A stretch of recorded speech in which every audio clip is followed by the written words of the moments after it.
জানেন কি blastocyst culture প্যাকেজের মধ্যে থাকা উচিত নাকি বাইরে? ইক্সি ট্রিটমেন্টটা প্যাকেজের মধ্যে ইনক্লুড থাকা উচিত না উচিত না?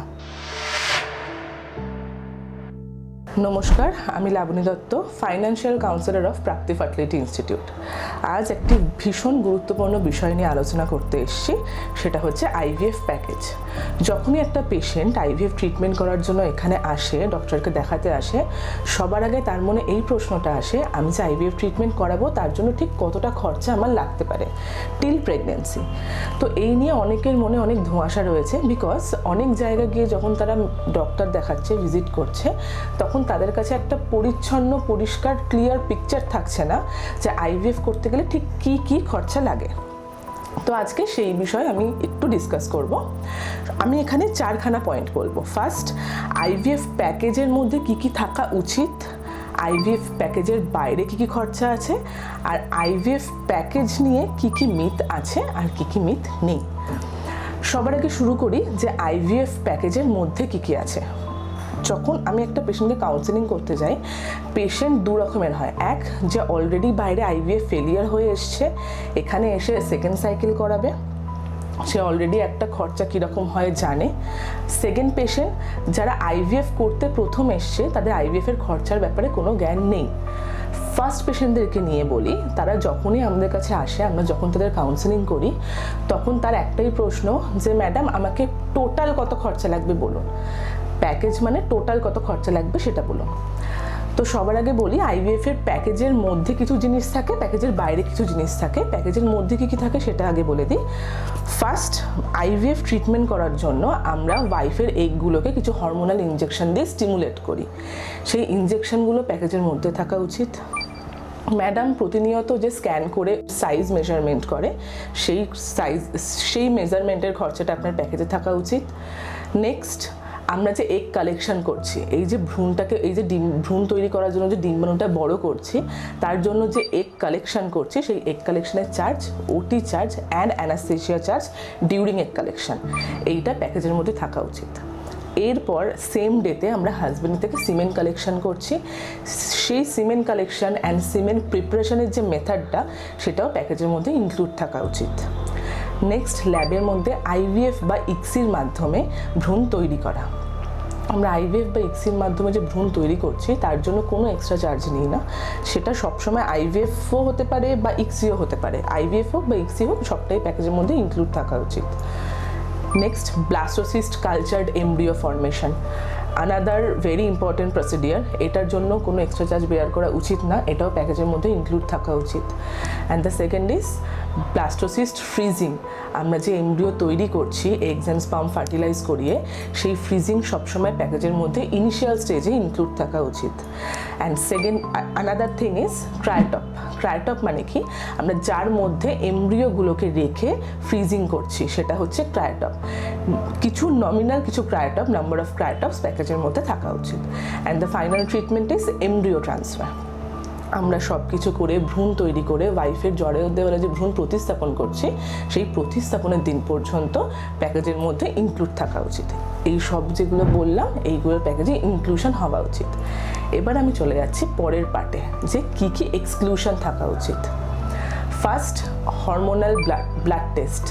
হাজব্যান্ড আর ওয়াইফের যা যা ব্লাড টেস্ট হবে, সেগুলো প্যাকেজের বাইরে হবে। কেন প্যাকেজের বাইরে হবে? বিকজ কী কী ব্লাড টেস্ট হবে এক একজন পেশেন্টের এক এক রকম হয়। একটা পেশেন্টের যদি 4টে ব্লাড টেস্ট লাগে, আর একটা পেশেন্টের সেই ট্রিটমেন্টের জন্য 6টা ব্লাড টেস্ট লাগতে পারে। ঠিক সেই জন্যই প্যাকেজের বাইরে আমরা ব্লাড টেস্ট রাখি বা রাখা উচিত। Next, oral drug. Oral drug মানে আমরা হাজব্যান্ড ওয়াইফকে ডিউরিং আইভিএফ যা যা মেডিসিন খাওয়াচ্ছি, সেইগুলো হচ্ছে ওরাল ড্রাগ। সেই সমস্ত মেডিসিনের খরচাগুলো আপনার প্যাকেজের বাইরে হওয়া উচিত। ঠিক আগেরটা যেরকমভাবে বললাম, পেশেন্ট টু পেশেন্ট ভ্যারি করে সেই জন্য। নেক্সট, হাজব্যান্ডের সিমেন্ট ফ্রিজিং। আমরা সিমেন্ট ফ্রিজিংটা কিছু স্পেশাল ক্ষেত্রে করিয়ে থাকি, মানে সব পেশেন্টের জন্য সিমেন্ট ফ্রিজিং করিয়ে থাকি, সেটা মর্টালিটির উপর ডিপেন্ড করছে। সেই সিমেন্ট ফ্রিজিংয়ের খরচাও অনেক সময় প্যাকেজের বাইরে থাকে, কেন কি সব পেশেন্টের সিমেন্ট ফ্রিজিং কিছু কিছু ক্ষেত্রে লাগে না। এইগুলো হচ্ছে সব এক্সক্লুশন অফ প্যাকেজ। এবার আমরা চলে আসি, রোগীদের মনে একটা থাকে যে আচ্ছা আমরা অমুক জায়গায় গেছিলাম, অমুক জায়গায় তো এইটা বলেছে, আপনারা এইটা বলছেন। তো আমি একটা ছোট্ট উদাহরণ দিই। একটা পেশেন্ট একটা জায়গায় আইভিএফ ট্রিটমেন্ট করাতে গেছে, গিয়ে জানতে পেরেছে যে আইভিএফ ট্রিটমেন্ট করাতে 80,000 টাকা খরচা। সেটা শুনে তার মনে হয়েছে যে বাহ, তো অনেক কম খরচা আইভিএফ হয়ে যাচ্ছে, আমি প্রেগনেন্সি খুব কম খরচা নিতে পারবো। কিন্তু সেটা নয়। সে যখন আইভিএফ ট্রিটমেন্টে ঢুকলো, সেখানে ঢুকে গিয়ে কি দেখলো, সেটা হচ্ছে শুধুমাত্র আইভিএফ প্রসিডিওরটার খরচা বা আইভিএফ প্রসিডিওরের ডিউরেশনে যে ওটি খরচাটা হচ্ছে, সেই খরচাটুকু শুধু 80,000। এছাড়া স্টিমুলেশন মানে ইনজেকশন, তারপর আপনার freezing, cryotop, blastocyst culture, embryo transfer, এই সবগুলো এক্সক্লুশন। তখন সে দেখছে ওই 80,000 টাকাটা ডাবলের বেশি খরচা হয়ে যাচ্ছে। তো সুতরাং যখনই যেখানেই আইভিএফ কাউন্সেলিং করতে যান না কেন, ফাইন্যান্সিয়াল কাউন্সেলিং করতে যান না কেন, সবার আগে এইটা জেনে নেবেন যে প্যাকেজের মধ্যে এই যে প্যারামিটার্সগুলো আমি বললাম, সেইগুলো সব ইনক্লুড আছে কিনা। যদি দেখছেন সেগুলো ইনক্লুড নেই, তার মানে সেটা আপনার পুরো ক্লিয়ার প্যাকেজ হলো না। ক্লিয়ার প্যাকেজে এই সবগুলো ইনক্লুড থাকা উচিত। আর সবসময় আইভিএফ প্যাকেজ ডিসাইড করবেন যে তার মধ্যে blastocyst, hormonal stimulation, IVF ICSI, embryo transfer, cryopreservation, freezing এগুলো আছে কিনা। আচ্ছা, সর্বশেষে আমি প্রাপ্তির জন্য কিছু একটু বলি। সেটা হচ্ছে আমরা আমাদের পেশেন্টকে কিভাবে বেনিফিট করতে পারি আইভিএফ প্যাকেজ দিয়ে। আমরা এখানে যে প্যাকেজগুলো রেখেছি, সেই প্যাকেজগুলোর ব্যাপারে আপনারা যখন সেন্টারে আসবেন, আমি বা আমাদের বাকি ফিনান্সিয়াল কাউন্সিলাররা আপনাদেরকে খুব ভালোভাবে ব্রিফ করে দেবে। আর ফার্দারটা বলে রাখি, আমরা আরেকটা ইন্টারেস্টিং জিনিস এখানে রেখেছি, সেটা হচ্ছে ইনস্টলমেন্ট। অনেক পেশেন্ট আছে যারা হয়তো ফাইন্যান্সিয়ালি স্টেবল নয়, একসাথে তাদের এতগুলো টাকা দেওয়া সম্ভব হয়ে উঠছে না, তাদের জন্য ইনস্টলমেন্ট ফেসিলিটিটা আমরা রেখেছি।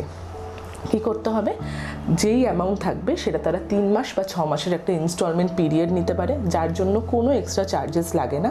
তারা ধাপে ধাপে পেমেন্ট করতে পারে।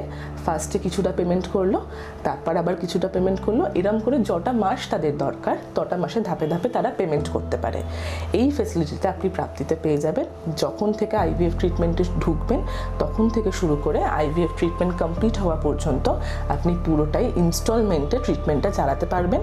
কিন্তু এইটার জন্য আপনার ট্রিটমেন্টের ওপর কোনো এফেক্ট পড়বে না। আপনি ইনস্টলমেন্টে পেমেন্ট করবেন বলে কি আপনার ট্রিটমেন্ট আটকে থাকবে, সেটা একদমই নয়। ট্রিটমেন্ট আপনার যেমন রানিং চলার তেমন চলবে। আপনি ইনস্টলমেন্টটা 3 মাস বা 6 মাস যেই ব্যবধানে দিতে চান সেই ব্যবধানে দিতে পারেন। অন্যান্যদের তুলনায় আমরা কেন নিজেদেরকে স্বতন্ত্র বলে মনে করি, কারণ সাশ্রয়ী চিকিৎসা প্রদান করার সাথে সাথে সম্পূর্ণ প্রাপ্তি পরিবার মাতৃত্বের যাত্রায় সহমর্মী হিসেবে আপনার পাশে দাঁড়ায়। নমস্কার, ভালো থাকুন। আজকের মতো এইটুকুই, দেখা হচ্ছে পরের ভিডিওতে।